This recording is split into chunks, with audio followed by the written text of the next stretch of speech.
paper or plastic? A simple choice that has important environmental consequences. It can be hard to know for sure which one has a smaller impact. And because plastic bags are such a presence in everyday life, it can be easy to overlook the damage they cause. Today, we're going to look at the environmental impact of plastic bags as well as the alternatives in order to understand what kind of choices we have as consumers in an environmentally unethical system. The first plastic, Bakelite, was originally invented in 1907, but it wasn't until the 1960s that plastics, specifically polyethylene, became cheap and efficient to make. Just one word. Yes, sir. Are you listening? Yes, I am. Plastics. Soon after the 1960s, plastic bags exploded in popularity because it was marketed and made as a single-use product. Their cheap manufacturing costs allowed them to become the default choice at supermarket checkout counters. But the problem is, the cheap price doesn't account for the environmental costs of using plastic bags. According to a study conducted by the English Environment Agency, resource extraction and raw material production account for 60% of the environmental footprint of plastic bags. In other words, 60% of the bag's environmental impact happens before we even put our groceries in them. And although post-use impact accounts for less than half of a bag's total environmental impact, it is also the part of the bag's life that consumers can most easily control. It's estimated that the US alone throws away 100 billion plastic bags annually, only a fraction of which gets recycled.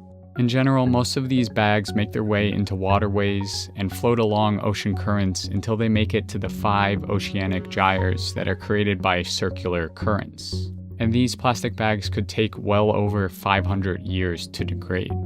The bags don't maintain their original shape, however. Instead, they slowly break down via sun, water, and microbial erosion into smaller bits called microplastics, which can be fatal to marine life. Considering the adverse effects of plastic bags, it would make sense then to buy a cloth reusable bag or opt for the paper bag, right? Well, the answer isn't so simple. In the same study by the English Environment Agency, they found that the real environmental cost of a bag, whether plastic, paper, or cloth, is heavily rooted in the production side of the product. Plastic actually has the smallest environmental impact out of those 3 materials. So, in order for the quote-unquote longer life bags to have a smaller environmental impact, they need to be used multiple times. For paper, the study claims that it needs to be used 3 times in order to equate a single use of a plastic bag. And for cloth, that number skyrockets to 131 uses.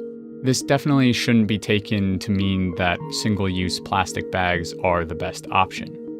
When possible, we should avoid using them. But for those of us who already have a drawer full of plastic bags in our home, reusing is key for mitigating the negative effects of that plastic.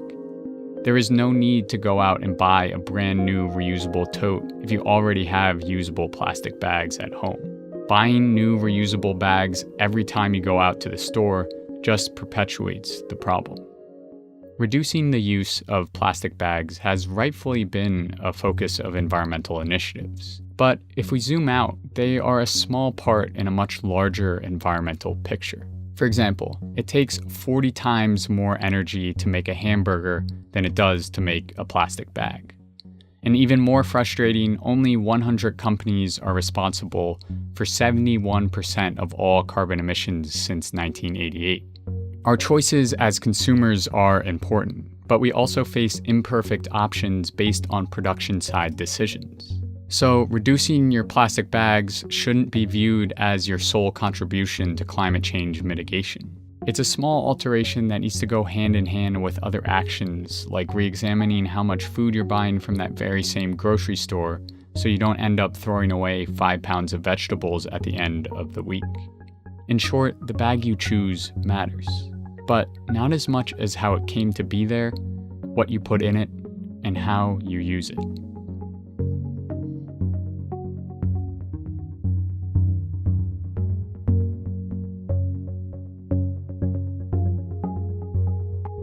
Thank you so much for watching.